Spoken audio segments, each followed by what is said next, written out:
So I've been catching up with a lot of the kids that I train, both in America and then the kids that I was working with in Haiti. And so I asked them, how many times a week are you working on your ball handling? And they'll say, a couple times a week. I'm like, all right, so how many minutes out of that day are you putting into your ball handling?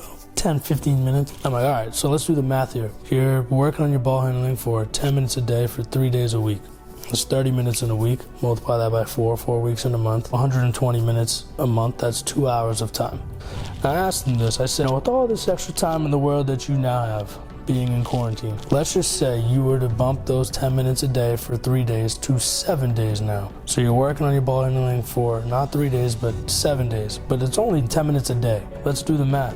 70 minutes in a week times 4 weeks in a month, that's 280 minutes. I'm gonna assume if you're doing it for 7 days a week, that you're gonna do those extra 2 days. So that's 30 days times 10 minutes is 300 minutes, 5 hours of time. Okay, so you're going 2 hours versus 5 hours just by deciding you're gonna put in 4 more days of 10 minutes a day.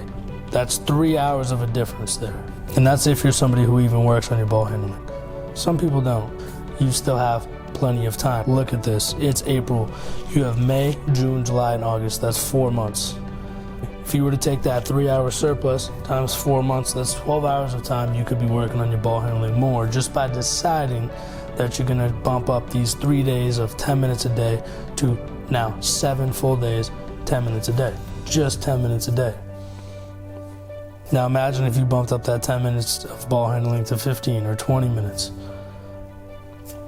I'm just throwing this out there because you have plenty of time, but how are you using it?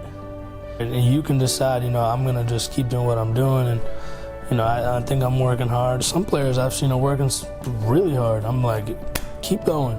But there are some players who are letting this time go. And so maybe this message is more for you. It doesn't look like we're gonna be getting back to school and whatnot, so you have plenty of time at home now. What are you doing with that time? If you can make progress every day, your improvement over time is going to be significantly higher. It's a choice.